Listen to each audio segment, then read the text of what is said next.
Hi, everyone. This is Mihaela with Hey Stella podcast and also my YouTube channel, which I want to encourage everybody to go to as I am very in the beginning of reviving it.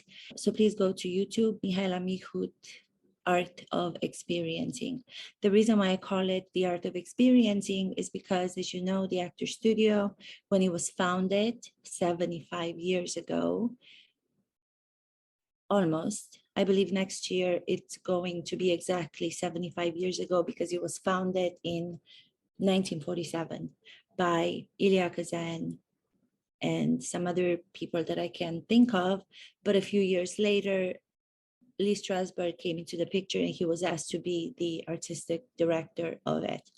On top of the fact that the Actor Studio is going to celebrate 75 years since it was founded, I couldn't help but just think about where does the Actor Studio, where does the method come from? And of course, it comes from the Stanislavski system, the Russian director, actor Konstantin Stanislavski, who had come up with the first written manual for actors, later known as the system. I looked it up to see when he was working on it, and that is about 100 years ago. 100 years ago, almost, Stanislavski came up with the system. 75 years ago, almost, Strasberg came up with the method, which is an adaptation from the system of Stanislavski for the American actors at the Actor Studio. And that's where the craft of acting became known as the art of experiencing, because it has to do with people living real feelings on stage as actors, portraying the characters that they are portraying. So they're not pretending to feel feelings, they're living real feelings in the circumstances of the character. There's so many questions about what is the difference between the system, what is the difference between method. And I don't think that if you really dissect, I think that if you really go into it in depth, you will see that there are no differences.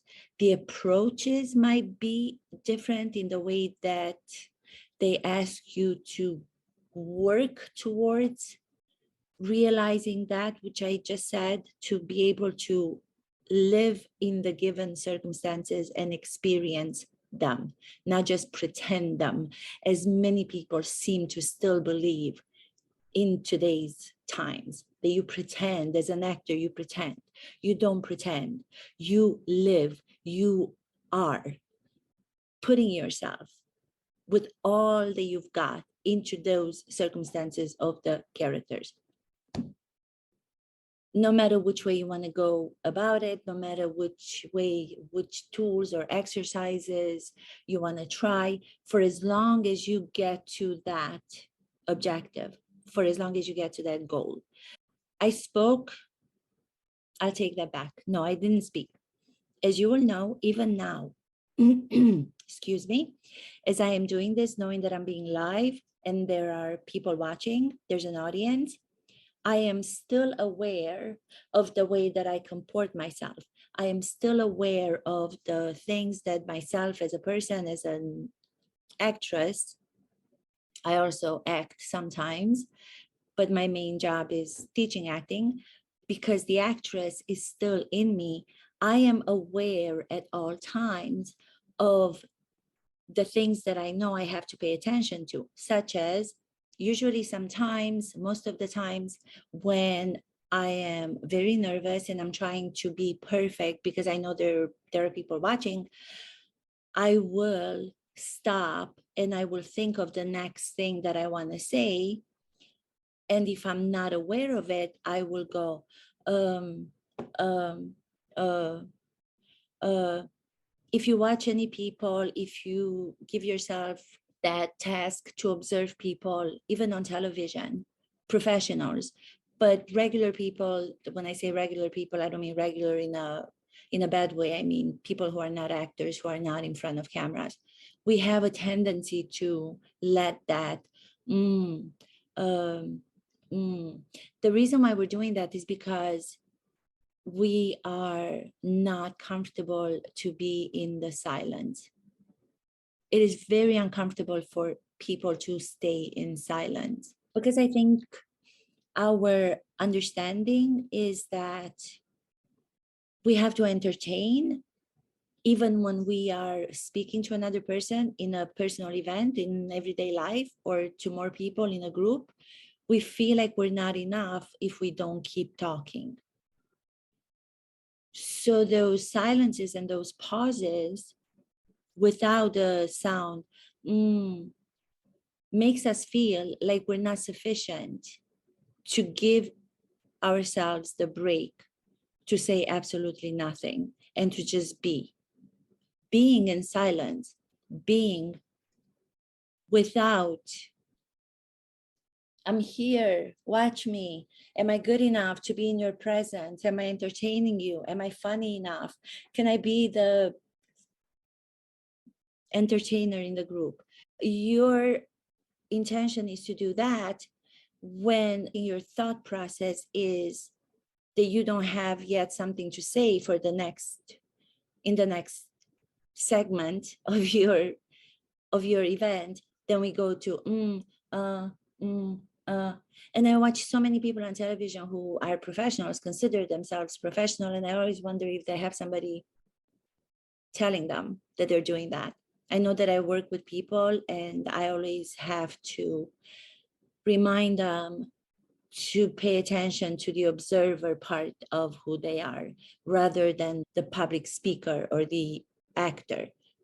Let the observer take a little bit of control in any situation, because that see, now I made a mistake and I'm like really feeling bad that I made a mistake.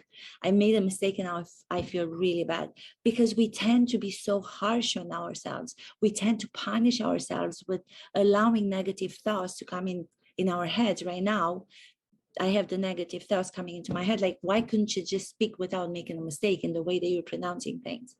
But then I have to put that to the side and say, it's okay, I'm a human being. So watch and count how many times you say, huh, uh, uh, uh, and see if you pay attention to it, if you're able to adjust and not say it. It's very uncomfortable because we are so conditioned to do something in the way that we've been doing it for so many years, that unlearning that is so hard. It's so hard to get out of the comfort that we are so used to. Going back to the Actor Studio celebration of 75 years, then Stanislavski visiting the United States of America with the Moscow Art Theater in the early 1920s, almost 100 years ago. I spoke a little bit about, and I posted some videos on my YouTube channel. Again, go to my YouTube channel. I know I'm making a commercial for it, but please go to it because there's so many interesting stuff. It's not just about acting. It's about analysis from my point of view on people, events that are happening in everyday life. So it's about human behavior. It's about psychology transformed into human behavior, as Ilya Kazan, the great director, who was one of the founders of the Actor Studio, called the definition of acting to be. I lost my thought. What did I want to say? I'm going to take a break. It's okay. That's what I mean about the pause. I have to get used that it's okay that I don't know what to say immediately. Yes, I posted some videos about one of my rehearsal at the Actor Studio, on the sacred stage of the Actor Studio, during the rehearsal, not during session, because during session, when you have the other colleagues there watching, they don't allow filming in the theater. And a lot of people are asking about what is the difference between the Actor Studio and the school, the Actor Studio. And I hear this every time I travel somewhere, but even people in New York, even people in the United States who don't have anything to do with the Actor Studio, they seem to be confused. And I would be confused if I weren't a member for 25 years almost. The Actor Studio, the Actor Studio, the Actor Studio, the original Actor Studio, this is before James Lipton came up with the Inside the Actor Studio TV show they used to run on the Bravo channel, and became so known. So many people were watching it, not just artists and actors and directors, but it became so watched by so many people because early on, people realized that acting doesn't just have to do with actors. It has to do with human comportment, with human behavior, human psychology, like I said, transformed into behavior. So the actor studio, the original actor studio, was founded in 1947 in New York after people like Lee Strasberg and Ilya Kazan and some others that I can't think of right now, and it's okay that I can't think of right now, became aware. I'm not going to say that they were present to Stanislavski and his troupe of actors coming to New York in the 1920s, because I'm not sure, but they became aware of Stanislavski and the system and this new approach to acting, which demanded for the actors to assume responsibility and live an inner life of the characters that they were portraying. There was no longer acting that was devoted to exaggeration on stage or saying the line towards the audience, hello, my darling, even though they would be speaking to the other actor on stage, they were doing a scene on stage, they would tend to speak out. Everything was for the audience, to the audience.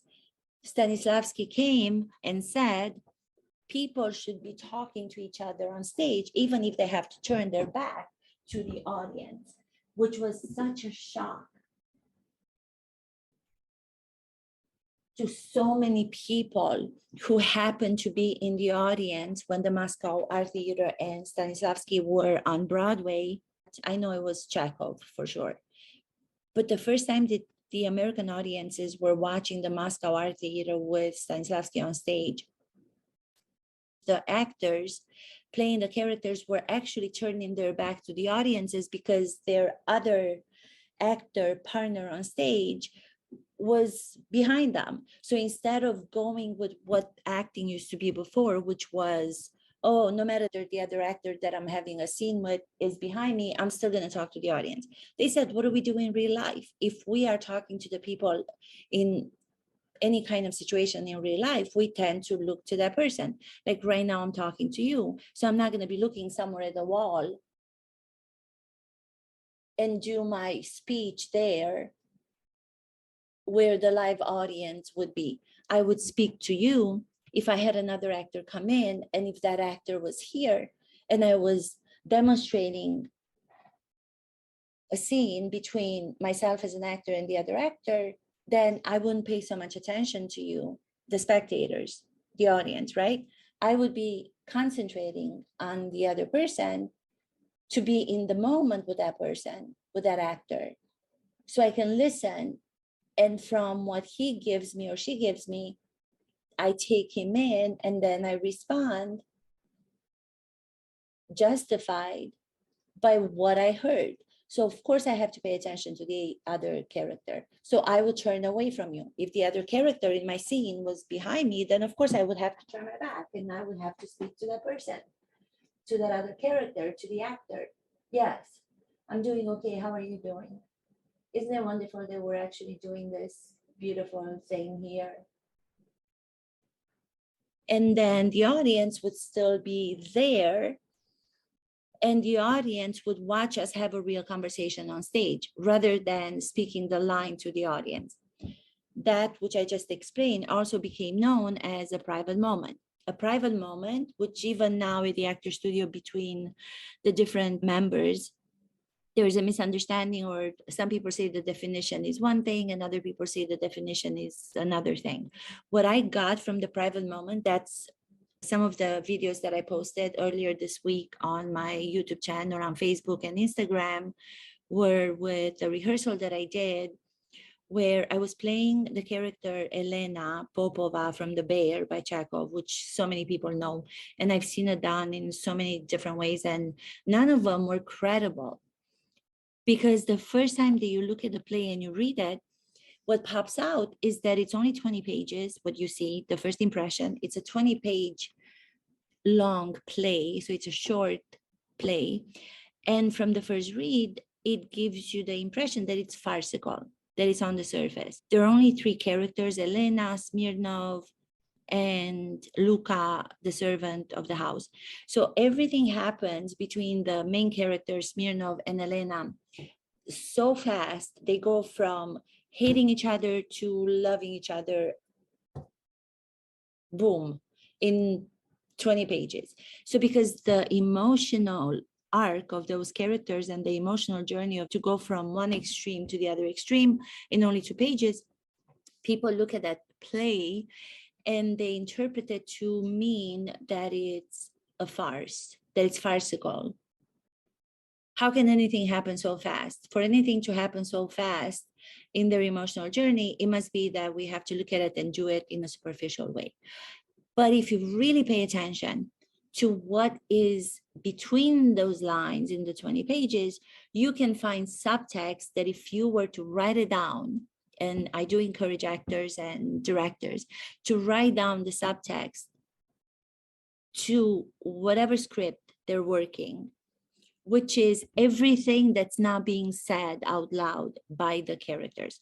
And that's what I had the privilege to do, as the Actor Studio gives you that opportunity to work not just on the written text, but to work beyond the written text. So when I started working with a colleague of mine, we realized that there's so much more underneath. So how are we going to discover what else is underneath if we don't try different exercises, different techniques that Stanislavski and then Strasberg came up with?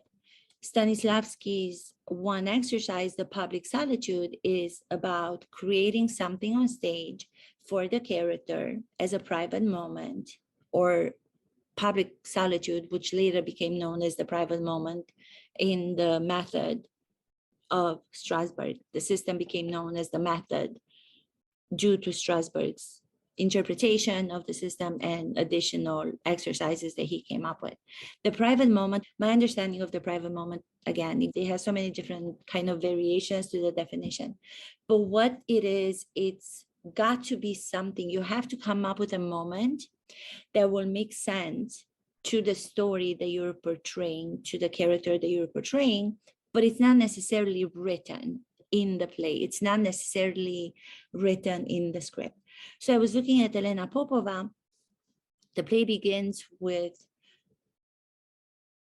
her giving us the understanding that her husband had passed, and she has decided that she wanted to respect and mourn him and not want to leave the house, even though Luca, the servant, is encouraging her to leave the house. She's going to show her husband on the other side in the grave how much she loved him, how much she's a loyal woman and all of that. She's going to wear black, mourning, and she doesn't want to have anything to do with living. She's going to close herself in the 4 walls. So we understand that she's lost her husband, but that's really how much we understand in the beginning. If you want to do a private moment about what would she be doing on top of that, on top of her having conversations with Luca, the servant. Okay, question, what would she be doing in that period of time when this play takes place? That's where the personal story of you as the actor and your roots and your background and your people from your life come into play. I, as a woman from Romania, from a small village, I was raised by my grandparents from a very early age. I was 3 months old when my grandparents started to take care of me and raise me. Due to my mom and my dad having, my dad's a priest, so he was working as a priest. He was working on a church that was given to them during the communists, that was, during the Ceausescu regime, which the church and the house that they lived was high up on a hill.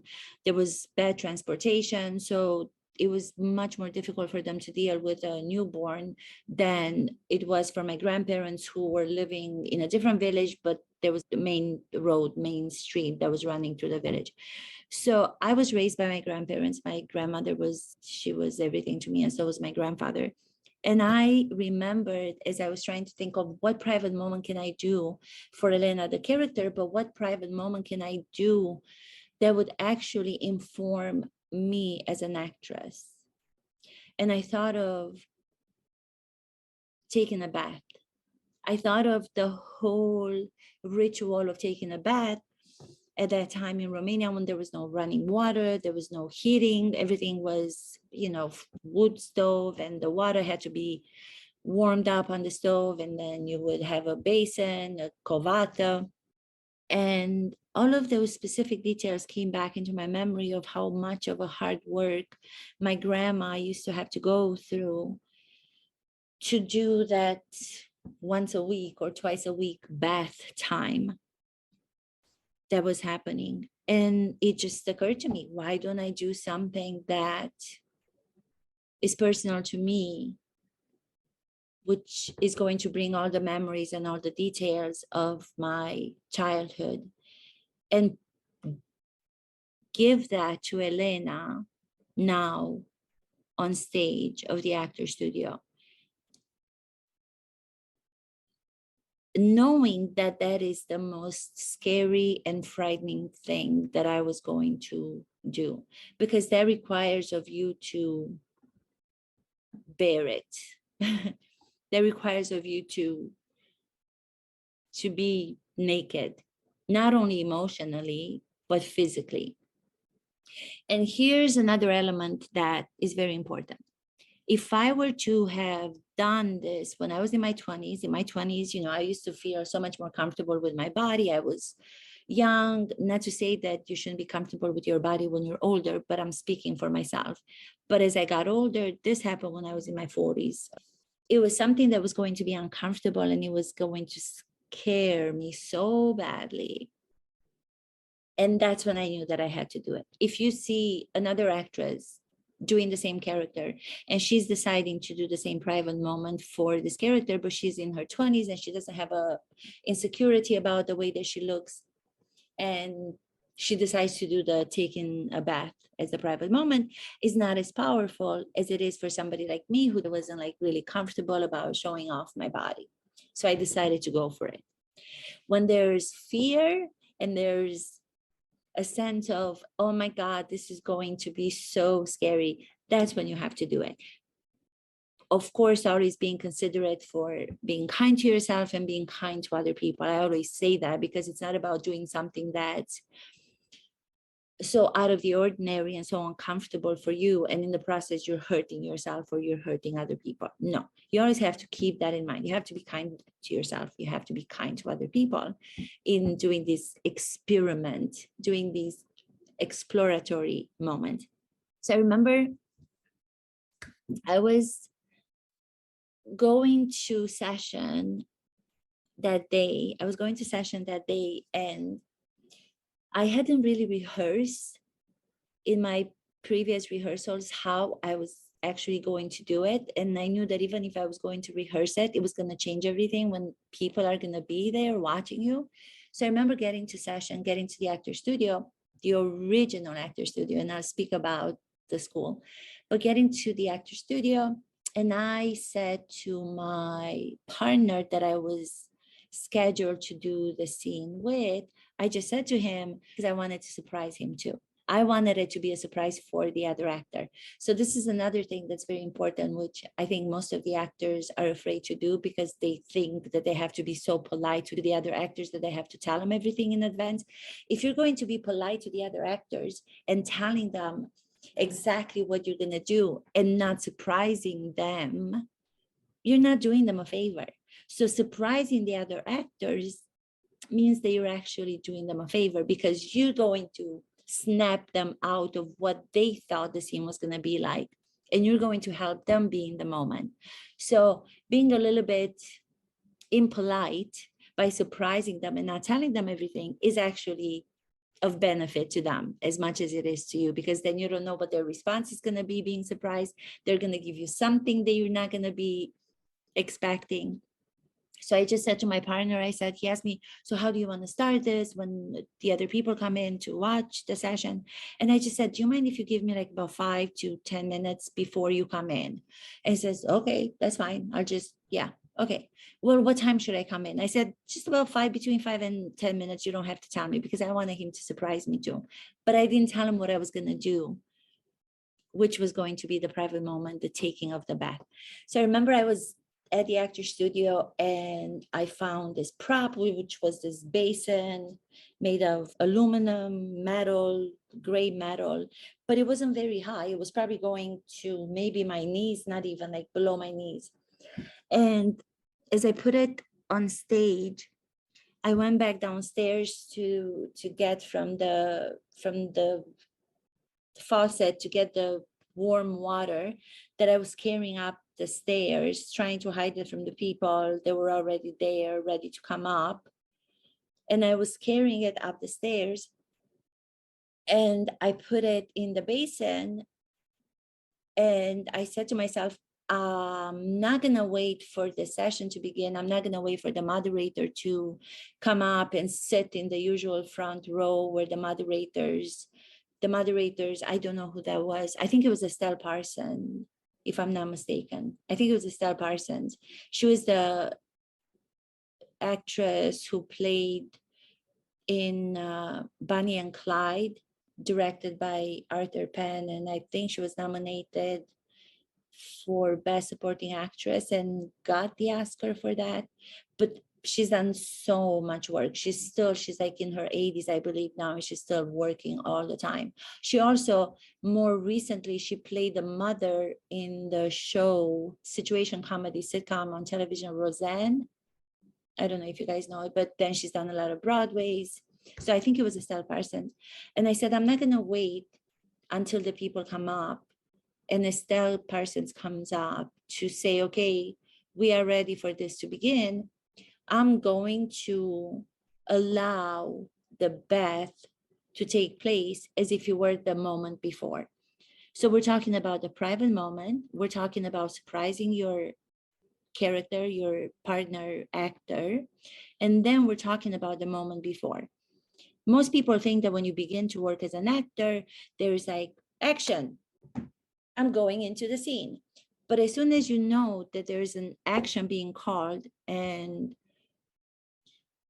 a stage session being started when the moderator says, okay, now we're ready, I think hearing that shifts your mindset, and it takes you out of being real and human like you were before the session or the action was given, and you go to a different set of mind where you start to act, where acting is supposed to be about not acting. Acting is supposed to be about being.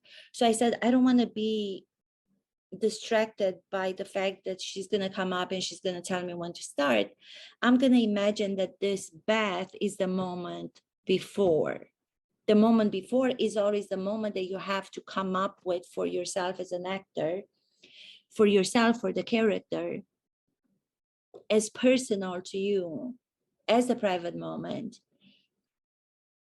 that is going to bring you into the scene. As people, we come from somewhere. As people, we just don't appear on page 1 in our lives. We don't just appear on page 5 in our lives without having lived moments before people see us. For instance, if I'm going to meet some people for a drink, friends in my personal life, I come from somewhere. I come from having done this podcast or this Instagram live. I don't show up at the restaurant where I'm supposed to meet them. So you have to create the same moment before for the actor, for the character. So thank God that I was thinking, in order for me not to be so nervous and not to have that, I'm going to have to act now because people are coming in, I started to actually get ready to take the bath as people were walking in to watch the session. I did it in a way that was artistic. I wasn't, oh my God, let me be frontal and just show myself all the way. So the way that I set the basin with the water in it, which again, it was very low. So you have to remember, like, they could see me from my knees up. and it wasn't very wide. It wasn't like I could hide and cover myself with water. It was mostly, I was very visible. It was very visible that I was there. So as soon as I heard that they were walking up the stairs, I knew that they were getting ready to come in. And I said, okay, now it's time for you to just get ready to take the bath. And I remember like taking my clothes off and starting to take the clothes off. And at the same time, hearing the people coming up the stairs of the actor studio, I could hear the sounds. People are talking. You know how it is when you go to see something, people talk amongst them. But then as soon as they opened the door and they saw me, that I was already in the scene, I already started. I wasn't just waiting for them to come up. There was this quiet shift. As they were coming in, they stopped talking. And I then thought to myself, oh my God, what am I doing? This is going to be so bad. They're probably shocked. They're probably going to tell me to stop doing what I'm doing. Am I allowed to do this? I don't even know. This was before all of the restrictions and all of the, you have to let them know ahead of time. What are you going to do? Are you going to take something off? It was before the intimacy coaches on sets were required, where everything is now being choreographed, which I'm not saying there's anything wrong with it, but this was prior to that. But still in my mind, the way that we tend to think is, oh my God, what am I putting them through? Here I am, my body is not the same way that it was when I was in my 20s. There's some things moving around that shouldn't be moving around, and there's some things that are not moving around that should be moving around. That's the best way that I can describe it without going too much into details. And to calm my mind and to calm myself and to not hear them come in, because that was going to change my behavior, and I was going to probably just stop doing the private moment. This song came into my mind. The song is a Romanian song, Frumoasă-i vecina noastră, for those who are Romanian people and know it. And I'm not sure if I heard that on television, but I heard that so many times in my life. I don't know why that came into my mind. Maybe it just came into my mind because I'm not a singer. I don't know a lot of songs. And this is a fourth thing that I let myself try. I'm not a singer. I have the worst voice.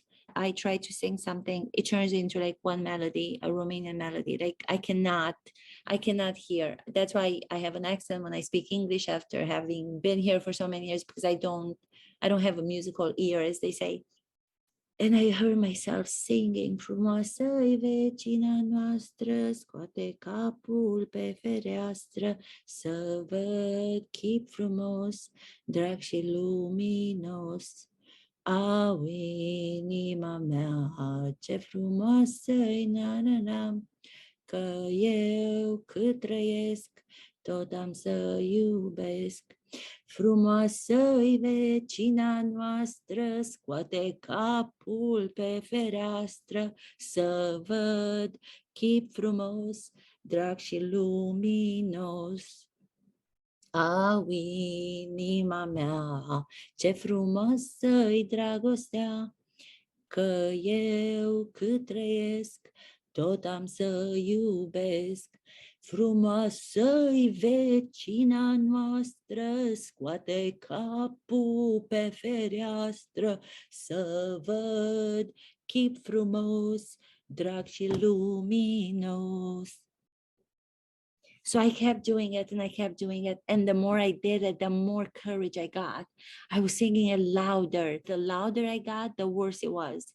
The louder I got, because we tend to, for those of us who don't have a singing voice, we tend to sing very softly because we don't want to let out that we don't have a voice. So we're like, frumoasă-i vecina noastră, scoate capul pe fereastră, să văd chip frumos. So we do it that way because we don't want to let the audience know that we don't have a voice. But I gave myself the permission to be wrong in the way that I sang it. And the more I gave myself permission to do that, and I sang it louder and worse, and it got worse and worse. The fears of my physically being naked in front of people completely disappeared. So I occupied my mind with focusing on the song and going with the song over and over again as loud as I could. And the other fear of showing my body in my 40s was not of importance, because if you occupy your mind with something, singing in my case, then you don't have time. The mind doesn't have time to go to the other thing that you're dealing with. That's why the concentration is so necessary for actors. To create anything, you have to concentrate on something that so demands your attention, and that will help you get through the tension in your body, that will help you get through the tension in your mind. It will just dissipate it. It will just take it down. And I found myself doing the bath and washing myself. And I remember I even stood up after I was completely physically naked and now emotionally vulnerable, because I already showed everybody that I don't know how to sing and I sing so badly. I had a moment of awareness where there was such a silent feel in the whole theater that felt so good. I just felt like I did it. I did it because I wasn't paying attention to the audience. I wasn't paying attention to playing out to them. I wasn't paying attention to trying to be entertaining for them. I wasn't trying to show them that I'm enough. I was concentrated on this private moment that I gave myself to concentrate on for me and for the character, that had all those elements in it that I just talked about. I washed myself. I remember washing myself, like really washing myself the way that I do, not in a nice way that we see on some of the movies that we watch, where it's like even the washing is like so sensual. No, that's not the way that one washes oneself, especially for Elena, who maybe does this once a week because there's no running water. So you don't have the comfort of having a shower to go into and just turn on the shower and take a shower. So when you do scrub, you really scrub. You really have to go to all the places and you have to actually do the whole thing. You have to do it. You have to do it. And I remember I got done with that. I got up. So as I got up from where I was sitting in the basin, where they were seeing me from here up, I got up and it was visible to all there that I was actually, I didn't have anything on. And it comes to me right now as I just recalled all these details in trying to explain to you what it was. And I had towel. I had brought with me a towel because even the significance of an object is another element that's of such importance. There's nowhere in the play where Chekhov talks about significant objects for the character, but I wanted to bring something from home, which was actually back from Romania, a towel, this traditional embroidered towel from my grandmother's house that I had brought when I was there on my last vacation from New York. It was long after she had passed. My grandfather was still alive. So I had brought some things that I was really very, they were significant for me. So I decided to take that towel, prosop, with me to use it. And as I got up, I got out from the knee-high water, not even, maybe like between like calves high water. And I started to dry myself. I was probably diagonally facing the audience. But then at one point, I just said to myself, don't hide, don't hide. And I just turned. I really was drying myself. I was drying myself and I was drying myself, my back, my butt, everything, my breast, everything. I just remember all the things on my body wiggling, moving, and I'm like, oh my God, this is crazy. I just did that. And before that thought finished in my mind, there was a knock. Smirnov, the guy who played Smirnov, was knocking on the door. Madame Popova, and Luca came on, and they both saw me. And they were shocked because, like I said, I didn't tell them that I was going to do that private moment. When they came in, everybody started laughing. So the comedy, they started laughing because I was hurrying now. I was trying to hide, and all I had to hide was this towel that I talked about, this significant object to me. And I was trying to hide behind it, but it was very narrow and long. And I was still trying to hide my parts of the body that I was trying to not let them see. As I was doing that, the audience was able to see me. So the audience was seeing the parts that I was trying to hide from them as they were coming on stage. And the funny thing is that the play is a comedy. And I would have never found out that comedic moment if we were just to begin the play in the way that it was written. When you try to work to make something funny in the lines, it's not going to be funny. If you're working to make something funny as an actor, oh, I'm going to be funny, it's going to turn out to be completely the opposite. It's going to be horrible. And people were laughing hysterically. And then when I went back to read about Chekhov and the physical comedy in all of his plays, we realized that we had found the physical comedy in this beginning moment of the play without even thinking about, let's find out how to be funny in the beginning and make people laugh. And it felt so good. We went on with the scene. I think it went okay, because once you enter into the scene from something that was so relevant and was so unexpected that you put yourself through and you give yourself that task of doing, that it surprises you, but it also gives you an entry into the script.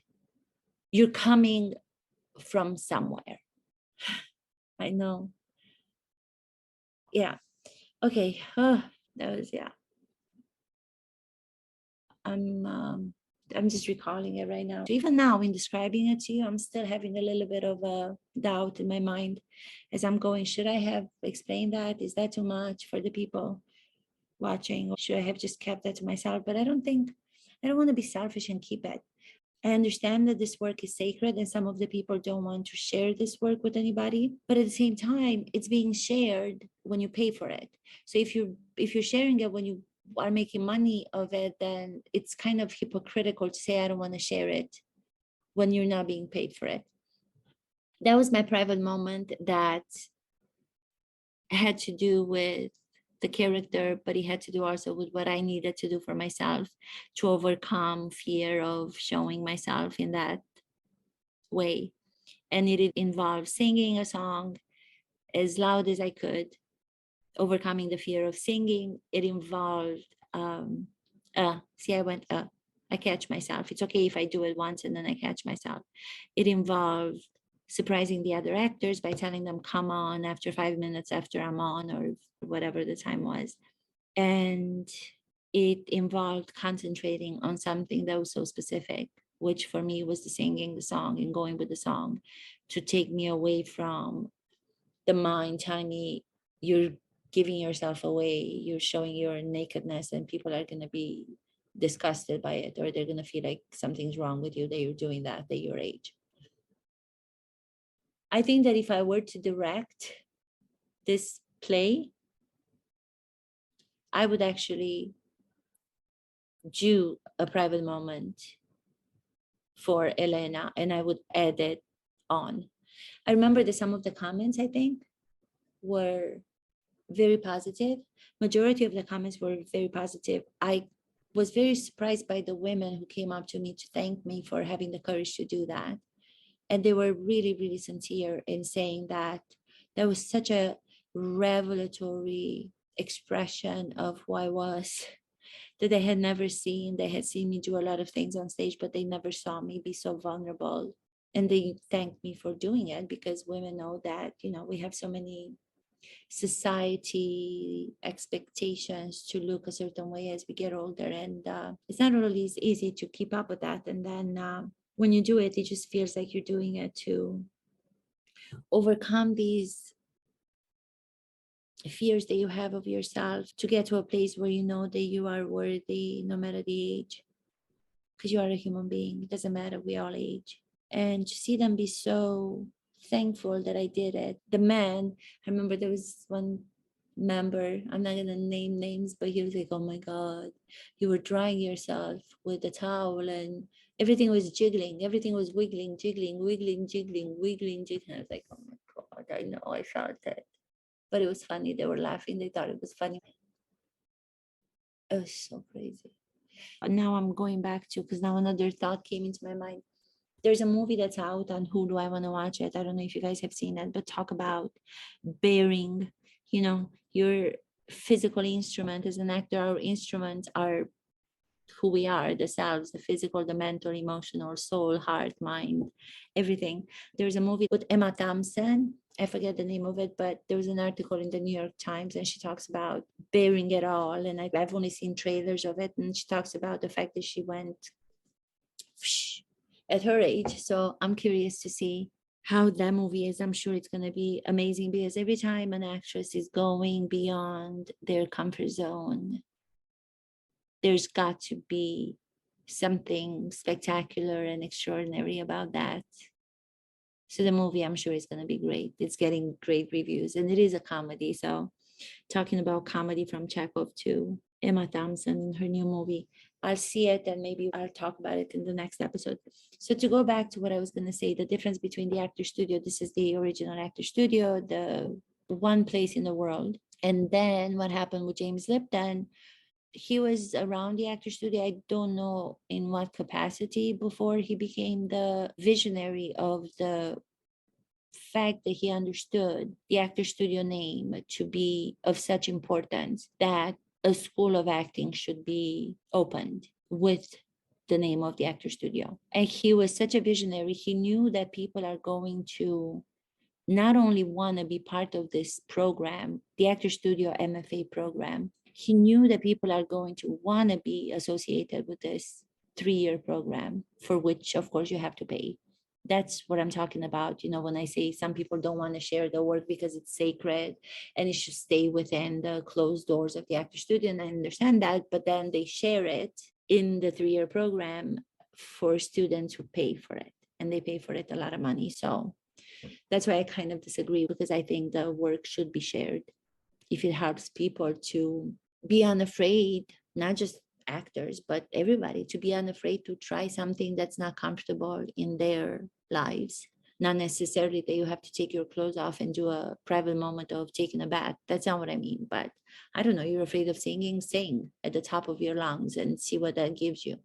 You know, I think that for as long as somebody else can be inspired by it, it should be shared. So he came up with a program, and then his vision was so ahead of anybody else because he knew that non-actors, that any people who are going to be watching these exploratory experiments are going to be engaged for that same reason that I just mentioned, because they're going to maybe learn from or identify with the fears and the struggles that actors have to reveal as themselves first to then portray characters who have flaws. The characters, as we people, have flaws. So he decided to turn it into a TV show. And that's when Inside the Actor Studio with James Lipton came to be. It won so many Emmys and it was awarded with every award that you can think of, because the audiences were not just people interested in acting, but the audiences were people of any profession who were identifying with what the actors on his show were talking about in expressing how, as an actor, you have to explore who you are and you have to identify so many parts of yourself that maybe in everyday life we don't have to. But as an actor, you have to do that. The same way that I described how the personal childhood and memories and my grandmother and taking a bath was being brought to the character, informed who the character was, and it gave people who watched a personal understanding of who Elena was, because I brought my personal to it. I brought my personal story to it. That's the difference between the actor studio. The actor studio is still separate from the school. It has the same name, but if you are accepted to go to the 3-year program, the same one that I went to, and that's where I went to school with Bradley Cooper. That doesn't mean that when you graduate, you become a member of the original actor studio. You have to audition to become a member of the original actor studio. There's a lot of people who went to the 3-year program and they never made it as members. They never got accepted. They auditioned and they did not get accepted. They only accept a couple of people a year. And I did. I tried once and I was accepted. And they say that there are so many people who have tried, famous names who have tried so many times before they got in. So in advance of the 75-year anniversary, which is going to happen next year, 2000. No, it's actually this year. They're celebrating it this year because it's 1947 to 2022. So it's already 75 years. Am I correct? Yeah. I wanted to do this episode to celebrate 75 years of the Actor Studio and 100 years of Stanislavski and his system, and him bringing the system with his actors from the Moscow Art Theater in America in the 1920s. I hope you guys have learned. No, I shouldn't say that because I feel like I'm arrogant when I say that. I don't hope you've learned because I'm not here to teach anybody. I hope my sharing of my experiences can inspire you. But I am so grateful that I'm able to do this. I have to do it. I can't shut up. If I shut up, then I'm going to drive my family crazy and they're not so much into my interests. This is such a reveal, but also relief for me. Please share this video if you like it. Go to my Facebook, Mihaela M. Mihud, and go to my YouTube channel and subscribe. That would be so helpful as I'm trying to, like I said, revive it and produce more content about experiences from Romania and America. Have a wonderful week. Thank you. Kisses.